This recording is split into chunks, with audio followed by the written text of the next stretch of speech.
వి gold trusted gold buyers మీరు తాకట్టు పెట్టిన బంగారాన్ని విడిపించి ఈ రోజు ఉన్న మార్కెట్ ధరకు కొనబడును. నమస్తే, వెల్కమ్ టు ఐ డ్రీమ్. నేను మీ ఝాన్సీ. జనరల్గా వైఫ్ అండ్ హస్బెండ్ మ్యారేజ్ చేసుకున్న తర్వాత చిన్న చిన్న చికాకులు వస్తూ ఉంటాయి, గొడవలు జరుగుతూ ఉంటాయి, బుజ్జగిస్తూ ఉంటారు. అవన్నీ వేరే కేసు. ఒక మనిషిని చంపే లెవెల్లో కూడా ఇప్పుడు మనం చూస్తున్నాము. చంపడం తర్వాత మళ్ళీ దాన్ని కుక్కర్లో పెట్టి ఉడికించడం, ఇలాంటి సైకిక్ రియాక్షన్స్, ఈ సిచ్యువేషన్స్ అన్నీ జరుగుతున్నాయి సొసైటీలో. నిజంగా ఒక మనిషిని చంపి మళ్ళీ ఏదో వంటకం చేసినట్టు దాన్ని వండించి ఇంత క్రూయల్గా ఎందుకు బిహేవ్ చేస్తున్నారు, ఇంత సైకిక్గా ఎందుకు మారుతున్నారు? ఈ టాపిక్స్ అన్ని డిస్కస్ చేద్దాము. ప్రస్తుతం అంతా ఉన్నారు మోటివేషనల్ స్పీకర్ ఇంకా హెచ్ఆర్ లీడర్ శ్రీలత గారు. నమస్తే అండి. నమస్తే Jhansi, thank you for inviting me. Ma'am, ఆ సిచ్యువేషన్ జరిగినప్పుడు అది నిజం కాదేమో, జనరల్గా క్రియేట్ చేసి కొంత కంటెంట్ వస్తుంది కాబట్టి యూట్యూబ్లో అలాంటిదే అని అందరూ అనుకున్నారు. ఎప్పుడైతే పోలీస్ స్టేట్మెంట్స్ ఇవన్నీ వస్తున్నాయో నిజంగా ఒక మనిషి ఇంత క్రూరంగా బిహేవ్ చేయగలుగుతాడా?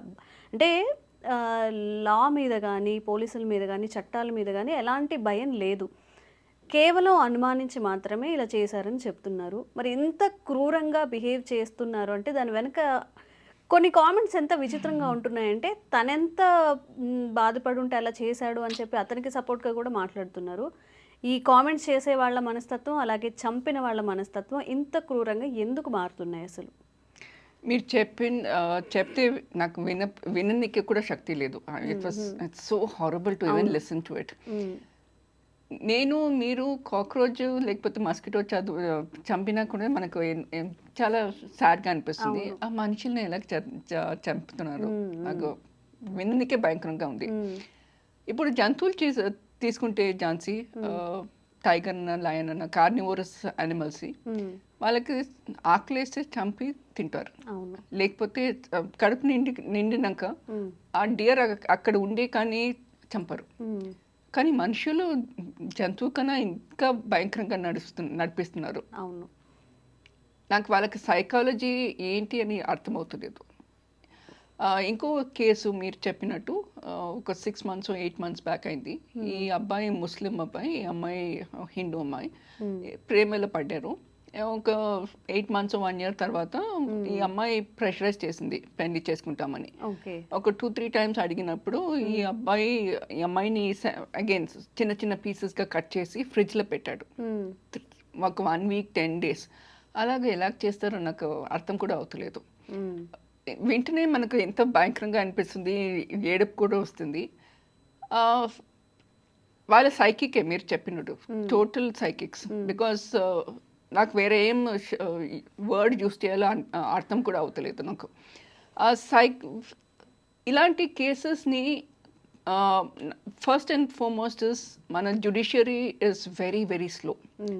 లా అన్న జ్యుడిషియరీ అన్న చాలా స్లో ఉంది. ఒక కేసు, ఇలాంటి కేసెస్ ఎస్పెషలీ ఇలాంటి కేసెస్ అయినాక, ఇంకో కేసు ఏంటి, కాల్కటా ఆర్జికర్ మెడికల్ హాస్పిటల్, ఆ అమ్మాయిని రేప్ చేసి చంపేశారు. ఇలాంటి కేసెస్ అయినాక వెంటనే ఫాస్ట్ ట్రాక్గా చేసి వెంటనే ఆ అబ్బాయిని హ్యాంగ్ చేయాలి. I don't even think they should be in life imprisonment. వాళ్ళని హ్యాంగ్ చేయాలి. అప్పుడే జనాలకి కొంచెం అన్న భయం వేస్తుంది. అవును, బట్ అన్ఫార్చునేట్లీ మన ఇండియాలో అది పాసిబుల్ కాదు కదా. అంటే మానవ హక్కుల చట్టాలు అందరికీ కూడా అప్పుడే గుర్తొస్తాయి. ఎందుకు ఒక మనిషిని చంపాలి, పూర్తిగా విచారణ చేసిన తర్వాత తను తప్పు చేశాడా లేదా అని చెప్పి బాధించే వాళ్ళు చాలామంది ఉంటారు. అట్లా పనిష్ చేయడం కూడా మన దగ్గర పాసిబుల్ అవ్వదు ఇండియాలో. పాసిబుల్ అవ్వదు అని నేను చెప్పలేను, కానీ ఫాస్ట్ ట్రాక్గా కేసెస్ సాల్వ్ చేయాలా, అది మస్ట్. చాలా వరకు మెనీ లా సీనియర్స్ అని and law policy makers also they are trying to make changes.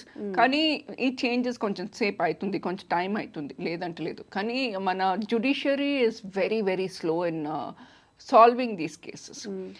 ఇంకో కేసు నాకు గుర్తొస్తుంది ఝాన్సీ. ఈ అమ్మాయి was a doctor or studying MBBS అనుకుంటా. 12 o'clock or 9:30, I don't remember the exact time.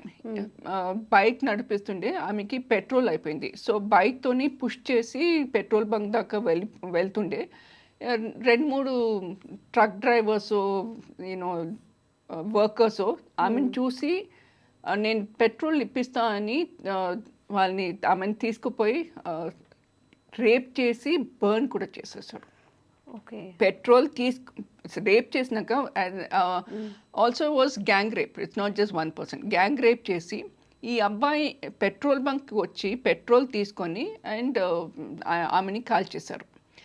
అలాంటి ఉన్నప్పుడు వాట్ వాజ్ ద సొల్యూషన్ అంటే ఈ constables policemen for example not constables policemen నలుగురిని పట్టుకొని వెంటనే షూట్ చేసేసారు. సో కానీ ఏమైంది, మన judiciary system is so bad, ఈ పోలీస్మెన్ని సస్పెండ్ చేశారు. దీనికన్నా ఇంకా భయంకరం ఏముంటుంది, దారుణం. ఆ అమ్మాయిని చంపేశారు. Constables and policemen kill those people. I think it is very good. వాళ్ళని అప్లాడ్ చేయాలి, వాళ్ళకి మంచి యూనో ప్రైజ్ ఇవ్వాలి, అవార్డు ఇవ్వాలి. కానీ వాళ్ళు సస్పెండ్ చేశారు. So this is not correct. ఇంకోటి మీరు చెప్పినట్టు ఇలాంటి మనుషుల్ని హ్యాంగ్ చేసిన, లైఫ్ ఇంప్రెషన్ పెట్టినా అప్పుడే హ్యూమన్ రైట్స్ యాక్టివిటీస్ అన్ని ఈ అబ్బాయి చిన్న అబ్బాయి మెంటల్ స్టామినా లేదు, మెంటల్ స్ట్రెంగ్త్ లేదు, అందుకే ఇలాగ బిహేవ్ చేశారు. I don't believe all this bullshit. It is not correct. అంతే కదా, ఇప్పుడు ఒక అమ్మాయిని మైనర్ అయినప్పటికీ రేప్ చేయగలుగుతున్నాడు, చంపగలుగుతున్నాడు అంటే ఇంకా తనకి మెంటల్గా స్ట్రాంగ్గా ఎందుకు లేడు? అబ్సల్యూట్లీ. నార్మల్గా మీరు స్టార్టింగ్లో అన్నట్టు మనం ఏదైనా ఒక చిన్న జంతువుని అట్లా చంపినప్పుడు లేదా ఒక యాక్సిడెంటే జరిగినప్పుడు దాని గురించి చాలా ఎక్కువ బాధపడుతూ ఉంటాం. మరి ఒక మనిషిని చంపిన కేసులో తనకి పశ్చాత్తాపం కానీ ఎందుకు చంపకూడదు అనే విలువలు తెలిసిన వాళ్ళైతే అలా చేయరు కదా. మీరు కరెక్టే అన్నారు. ఇంకోటి ఏంటంటే ఇప్పుడు మైనర్స్ రేప్ చేసేస్తున్నారు. నిర్భయ కేసులో మైనర్ కూడా రేప్ చేశాడు. ఆయన పాపం I think not Nirbhaya, Disha కేసులో. Nirbhaya Disha was this case where she was doctor was killed. Okay. Nirbhaya was the old case. I think 2017 or 18 case. Delhi lo అయింది. ఈ అబ్బాయి Nirbhaya was went with her friend బస్లో, వీళ్ళిద్దరే ఉండే అండ్ ఈ బస్ డ్రైవర్స్తోని ఇద్దరు ముగ్గురు గ్యాంగ్ రేప్ చేశారు. అబ్బాయిని తోసేశారు బస్ నుంచి, ఈ అమ్మాయిని గ్యాంగ్ రేప్ చేశారు. And you know I can't even speak about it. ఇంత ఘోరంగా చేశారు. ఒక్క క్షణం దేశం మొత్తం అట్టుడికిపోయింది, లేకపోతే ఒక ఉలికి పడిందని చెప్పాలి అప్పుడు ఆ సిచ్యువేషన్స్లో. అంటే ఒక అమ్మాయి మరి ఇంత దారుణంగా. అండ్ ఆల్సో దిస్ యూనో ఒక రాడ్ పెట్టేశారు ఆమె వజైనాలో. ఎంత భయంకరంగా. నేను ఆడమై యూనో రాడ్ వజైనాలో పెట్టినప్పుడు ఇంత ఘోరంగా అనిపిస్తుంది నాకు, విననికే ఘోరంగా అనిపిస్తుంది. ఝాన్సీ ఆ అమ్మాయి కూడా సింగపూర్ తీసుకుపోయారు, కానీ she was not able to be saved. She passed away. So ఇలాంటి కేసెస్ ఫాస్ట్ ట్రాక్ చేయాలా, ఫాస్ట్ ట్రాక్ చేసి అబ్బాయిని హ్యాంగ్ చేయాలి, లైఫ్ ఇంప్రిజన్ వద్దు. అండ్ ఈ నిర్భయ కేసు తీసుకుంటే ఒక అబ్బాయి మైనర్, ఆ మైనర్ని విడిసేశారు. What nonsense is this? నా అభిప్రాయంలో 17 అన్న 15 years అయినా ఈ అమ్మాయిని రేప్ చేశాడు. అంతదాకా మేజర్గానే ఉండే కదా. అప్పుడు మాత్రం లా మాత్రం ఎందుకు అయినా మైనర్ని అనుకుంటున్నారు. If he's old enough to rape somebody, he's old enough to be face the law also. ఇంత క్రూయల్గా ఉంటున్నారు. నార్మల్గా మనం మ్యారేజ్ చేసుకునేటప్పుడు జనరల్గా పేరెంట్స్ చెక్ చేసేది వాళ్ళు చెప్పిన డీటెయిల్స్ అన్ని కరెక్ట్గా ఉన్నాయా, జాబ్ ఉందా, అత్తమామలు ఎలా ఉంటారు, ఇలా ఇంతవరకే మాత్రమే మనం చెక్ చేయగలం. ఇన్నర్గా తన బిహేవియర్ ఏంటి అదంతా మనం తెలుసుకోలేము. ఎంత అక్కడ ఎంక్వైరీ చేసినా కానీ మనకు అదంతా తెలీదు. ఒకవేళ అంటే ముందుగానే మనం తెలుసుకోవాలి ఇంత సైకిక్ బిహేవియర్ని. అంటే వాళ్ళ వైపు నుంచి మనకి ఏమైనా సైన్స్ వస్తూ ఉంటాయా, వీళ్ళు ఎట్లాంటి పాయిజనస్ పర్సన్స్, కొంచెం వీళ్ళతో జాగ్రత్తగా ఉండాలి అని చెప్పి అలాంటి ఏమైనా తెలుస్తుందా మనకి ముందుగా? వాళ్ళ ఫ్రెండ్స్తోని, వాళ్ళ ఎక్స్టెండెడ్ ఫ్యామిలీతోని కొంచెం పరిచయం పెట్టుకోవాలి.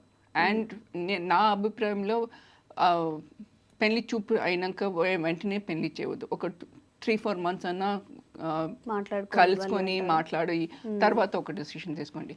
నా అభిప్రాయంలో మై పర్సనల్ ఒపీనియన్లో ఇలాంటి అరేంజ్ మ్యారేజెస్కి అలాంటి బిహేవియర్ తక్కువనే ఉంది. ఈ లవ్ మ్యారేజెస్ అన్న ఇంటర్ రిలీజన్ ఇంటర్ కాస్ట్ మ్యారేజెస్గా చాలా అవుతుంది. యూనో చంపడం, పొడిసేయడం అని.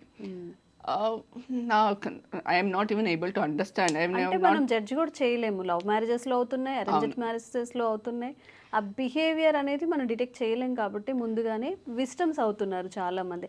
ఈవెన్ అబ్బాయిలు కూడా ఇప్పుడు నార్మల్గా కామెంట్స్ ఏ అమ్మాయిలు లేరా అని చెప్పి మాట్లాడుతుంటారు. ఈవెన్ మొన్న ఒక కేసు చూసాము, తను హెరాస్ చేస్తుందని హస్బెండ్ సూసైడ్ చేసుకోవడం, ఇలాంటివన్నీ. ఇంత సైకిక్ బిహేవియర్ అని ముందే తెలుసుంటే మనం ఆ పర్సన్స్ని అవాయిడ్ చేస్తాం ఖచ్చితంగా. కరెక్ట్ ఝాన్సీ, కానీ నా అభిప్రాయంలో ఇలాంటి కేసెస్ అరేంజ్ మ్యారేజెస్లో తక్కువ అనిపిస్తుంది నాకు. ఎందుకంటే పేరెంట్స్ మీరు చెప్పినట్టు ఒక ఫ్యామిలీ బ్యాక్గ్రౌండ్ చూస్తున్నారు, ఒక యూనో వాళ్ళ అబ్బాయి ఎక్కడ చదువుకున్నాడు, ఎక్కడ పనిచేస్తున్నాడు అని ఒక రీసెర్చ్ చేసినాకనే పెళ్లి చేపిస్తున్నారు. కానీ ఇలాంటి లవ్ మ్యారేజెస్ అన్న ఇంకా ఎక్కువ అవుతుంది. మీరు చెప్పినట్టు ఇంకా అతుల్ కేసు, మీరు example that you gave, Atul కేసులో ఈ అమ్మాయి చాలా హ్యారస్ చేసింది. వేరే వేరే భయంకరంగా కేసెస్ పెడతాడు. Not truth also, it's not fact, true. అలాంటి కేసెస్ పెట్టి అతుల్ని he committed suicide.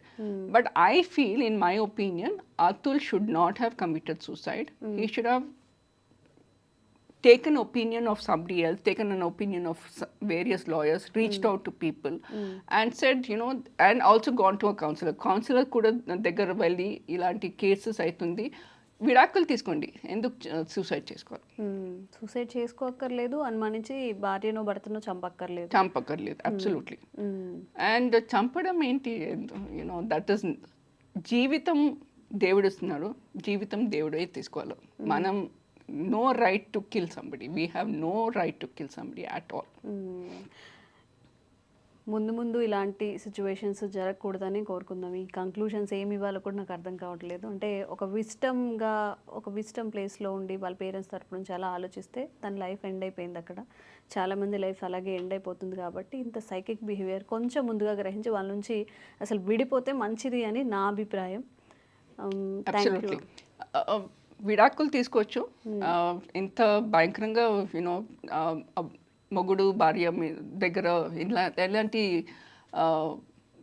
Uncomfortable behaviour ఉంటే విడాకులు తీసుకోండి. ఇంకోటి, జనాలు ఎస్పెషలీ బాయ్స్, యంగ్స్టర్స్ రేప్ ఎందుకు చేస్తున్నారు? మీ ఇంట్లో కూడా ఒక అమ్మ ఉంటుంది, ఒక చెల్ల ఉంటుంది, ఒక అక్క ఉంటుంది. ఆమె కూడా ఎలాగ చేస్తే ఎలాగ బిహేవ్ చేస్తారు? ఒకవేళ ఆ థాట్ ఉంటే ఎవరు ఇలాగ చేయరు. And please don't get fascinated by something what's happening in Bollywood ఏదో రొమాన్స్ చేసుకుంటున్నారు, ఏదో యూనో కిస్ చేస్తున్నారు, ఏదో హగ్ చేస్తున్నారు. అది జీవితం లేదు. Please be realistic. Thank you, ma'am. Thank you so much. Thank you for inviting me.